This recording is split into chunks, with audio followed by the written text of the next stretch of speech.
Haines. So today I have Josie with us, who is the VP of Software Engineering and Head of Diversity, Equity, and Inclusion at Tile, having grown the team by 40% in the last 4 months to 50, which is a lot of number, and a lot of companies are growing. So I think it'd be interesting to hear from Josie herself, specifically because a lot of companies do want to grow, but when it comes to actually finding the right talent of people who could grow and grow with their team is something that's very difficult. So let's welcome Josie on 10 Minutes of Hiring Wisdom, where she will tell us about what it takes to grow a team by 40% and what it got her to take to start a team to grow that fast. Hi Josie, how are you doing? I'm doing great. I'm so excited to be here today. Of course, and we're excited to have you, Josie. So Josie, can you tell us about your journey, how you ended up at Tile yourself? Yeah, so I've been in the tech industry now for 22 years, and I actually joined Tile in late 2018 after almost leaving the tech industry. And so in early 2018, I left Apple. I was kind of burnt out, frustrated how women in tech are feeling, was going through a little bit of imposter syndrome, honestly, myself, and thought I was going to walk away. And I was kind of done. But I realized a couple things. One is I didn't want to become a double statistic because 56% of women leave tech after 10 to 20 years, and then 22% of those go and start their own small business. So first, didn't want to do that. But really, the bigger thing was I didn't want to walk away and lose the ability to impact the future, right? Technology, reflecting back, technology impacts my day-to-day so much more now than it did when I started this 22 years ago. But yet it doesn't actually address the needs of women and underrepresented minorities. And so, decided to come back to tech under my rules and wanted to work somewhere that really cared about creating an inclusive team and culture. And so that's how I ended up at Tile. Well, it's women like you that make a difference and are paving the way for women like who are specifically thinking of going into the tech world but are hesitant just because it's a male-dominated industry after all. But I think so many women are finally realizing that why should they sit back whereas male are taking over tech. So it's definitely inspiring to see that women like you exist who are standing up for themselves and having a voice in such a male-dominant society. So hats off to you, Josie, there. Ah, thank you.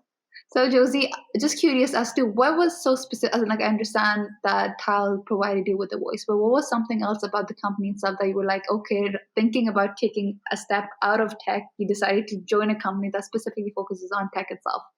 Yeah, so it was actually a couple of things. And so when I was starting my own small business, I was actually doing a little bit of contracting actually on the side at Tile because the VP of engineering at the time, who's currently the CTO, is a good friend of mine. And so he said, hey, come, I know you're starting your own thing, but I know, hey, living in the Valley is super expensive. And so this will help pay the bills while you're doing that. I was like, okay, cool. Like I'll give you 10 to 15 hours. And I was really enjoying working with the team. And then CJ, who's our current CEO, joined the company near the end of the year, and he was interested in figuring out like, why is this person like contracting with us? But I was actually starting our mentoring program because that was something I was super passionate about and I didn't get to do at Apple. So I was like, look, I'll roll out a mentoring program for you. And so I spoke to him and he's like, well, do you want to come be our platform engineering director? And so I said to him, like, I really care about building an inclusive team.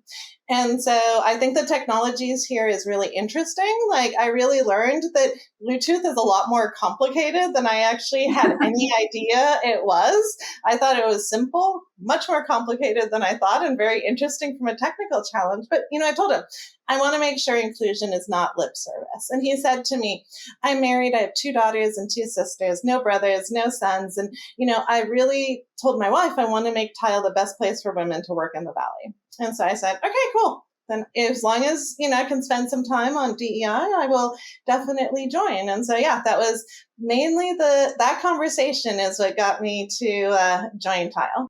That's a very heartwarming conversation, and I'm glad that you say that. Shared it with us. So thank you for sharing that, Josie. But I think, Josie, one thing that I'd be interested to hearing about is you grew your team by 40%.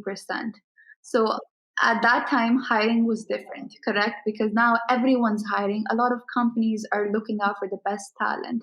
So according to you, what does it take for a company to be successful at hiring great talent, according to you, of course?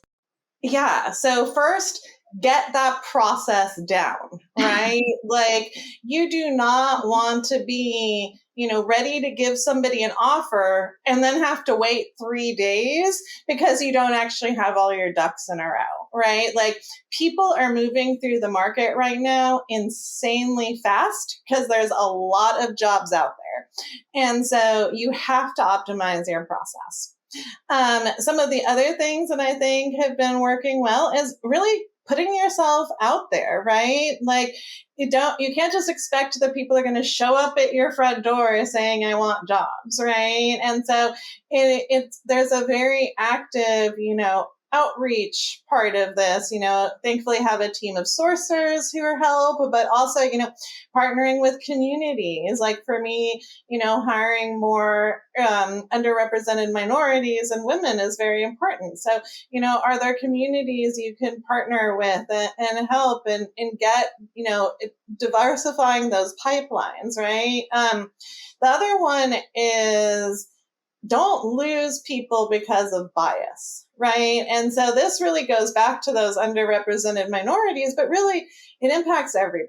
And, we all have biases, and it's a normal part. It's actually, in some ways, they're good, right? It's actually what gets us to drive without thinking, how do we drive every day, right? And so it's not a bad thing, but we also have to slow down our thinking and really reducing the amount of bias by structuring the process. And so, having structured interviews, and a lot of times people think that just having the questions being consistent is enough, but you actually have to kind of take that to the next level and actually also have the answers for each of those questions and what's good and bad. So you can really be evaluating on competencies. And then you don't end up, what I see happen a lot in tech is you end up, people fulfill out those interview forms and you end up at this round table discussion.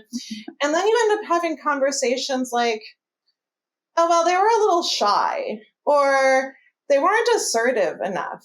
But what does that really mean? Is that something you're actually trying to evaluate them on? And if not, can you really focus on what are the competencies to reduce these things?